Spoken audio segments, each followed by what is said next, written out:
Benvenuti al Meteo. Il tempo tende a migliorare sul nostro territorio, dove però il clima si farà via via più freddo. Vediamo insieme il dettaglio di domenica 28 novembre.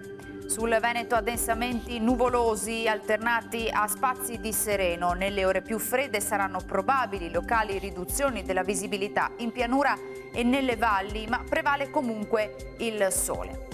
Temperature in calo, specie nei valori minimi, che saranno intorno allo 0 o di poco sopra, massimi invece sui 6-9 gradi all'incirca.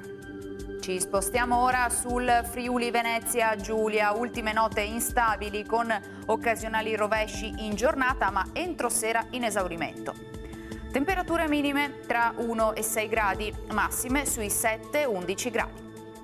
Infine diamo uno sguardo alla situazione del Trentino Alto Adige, dove avremo di fatto poche novità: bel tempo soleggiato, neve a quote basse sui confini alpini esteri. Temperature minime intorno a -1 grado, massime sui 7 gradi all'incirca. Dal meteo per ora è tutto, vi auguro come sempre un buon proseguimento in compagnia di Antenna 3.